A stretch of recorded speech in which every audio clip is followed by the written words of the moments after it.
উনার নামে যদি কোনো কথা বলে আমার দোকান শুদ্ধ উঠাই দিবে। উনি এত বড় সন্ত্রাসী, গ্রেপ্তার চাচ্ছি না, উনার একদম ক্রস ফায়ার চাচ্ছি আমি। 40 ঘন্টার মধ্যে অপরাধী যদি গ্রেপ্তার না হয় আমরা কঠোর আন্দোলনে যাব। সাগর বাদশা নামে এই সন্ত্রাসী কোত্থেকে আসলো? আর ভগবান নির্দোষ, আর ভগবানের বেঙ্গলি শুরু রাখার জন্য মানি ভালাইতে চাই, ইয়ানো রায় পিঠা চাই। আমরা তো এখনো মানুষ যে কোনো তো পিঠা চাই। আর আর ঘর নিগম আর মানি ভালাইতে আল্লাহ রহমত আছে বলে আর বাচ্চা চলবে। আমি প্রশাসন তুমি বিসর্জন চাই। আর তুমি দুয়া আর কেউ না, আর তখন মতো কিছু নাই। আর ভগবান চাই নাই, দিন হারাইতে আর ভগবান বিচার চাই। সাগর বাদশা একটা কুখ্যাত সন্ত্রাসী। উনি বিভিন্ন জায়গায় মধ্যে খুব মারামারি হামলায় জড়িত থাকে। এই কয়েকদিন আগে বাদা মার্কেটের সামনে একটা ড্রাইভারকে অনেক মারধর করতেছে। আমি দোকানদারকে বলতেছি, ভাই আপনারা দোকানদার মানুষ, উনাকে একটু আপনারা হেল্প করেন, বাঁচাই দেন। বলতেছে যে আপু উনার নামে কথা বলা যাবে না, উনার নামে যদি কোনো কথা বলে আমার দোকান শুদ্ধ উঠাই দিবে। উনি এত বড় সন্ত্রাসী, উনার আমরা কোনো গ্রেপ্তার চাচ্ছি না, উনার একদম ক্রস ফায়ার চাচ্ছি আমি। অপরাধী যদি গ্রেপ্তার না হয় আমরা কঠোর আন্দোলনে যাব।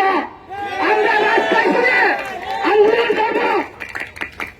আমি জেলা প্রশাসক মহোদয়, মাননীয় পুলিশ সুপার মহোদয়কে দৃষ্টি আকর্ষণ করে বলতেছি, এই সন্ত্রাস কক্সবাজারকে কেন অশান্তি করবে? সেই কেউ সাগর বাদশা। আমরা প্রশাসনের কাছে জবাব চাই।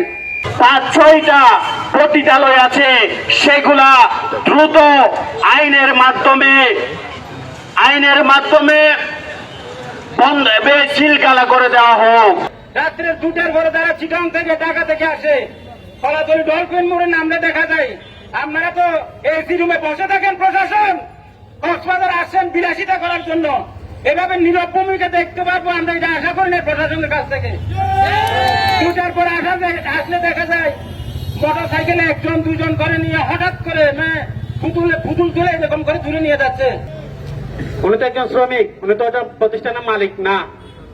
প্রতিষ্ঠানের মালিক হলে তুমি ওনার গায়ে হাত তুলতে পারতা। তোমার চাঁদাবাজি করার ইচ্ছা আছে, তুমি মালিক থেকে চাঁদাবাজি করো। অফকোর্স তোমার অধিকার থাকলে তুমি চাঁদাবাজি করবা, এটা নিয়ে কারো কিছু বলার নাই। কিন্তু তুমি একজন শ্রমিকের গায়ে অনাকাঙ্ক্ষিত ভাবে ছুরির আঘাতে তাকে মেরে ফেলার চেষ্টা করবা এবং কি মেরে ফেলবা, তা তো হতে পারে না। 2 ভাই ছিনতাইকারী, সাধারণ ছিনতাইকারীর হাতে হত্যার শিকার হয়েছে। এই বিভিন্ন অনাকাঙ্ক্ষিত ঘটনা ঘটে, তারপরেও প্রশাসনের ভূমিকা থাকে। কিন্তু আমরা আদালত পাড়ায় যারা বিচারক আছে, বিচারকরা কেন তাদেরকে অল্প সময় জামিন দেয়, এটাই আমার প্রশ্ন। এই সাগর বাদশা একজন কুখ্যাত সন্ত্রাসী, যিনি হোটেল মোটরে 24টা ঘন্টা ছিনতাই করে যাচ্ছে। মানুষের নিরাপত্তা নেই এবং যারা সাগর পাড়ে বিভিন্ন জায়গা থেকে ভ্রমণ করতে আসে তাদেরকে দিন দুপুরে ছিনতাই করে নিয়ে যায়। আমাদের যদি দাবি মেনে নেওয়া না হয়, আমরা কিরকম উচ্ছৃঙ্খল আপনারা দেখতে পাবেন। আমরা সমস্ত কক্সবাজারবাসীকে নিয়ে ঐক্যবদ্ধভাবে আন্দোলনের ডাক দেওয়ার জন্য বাধ্য হব।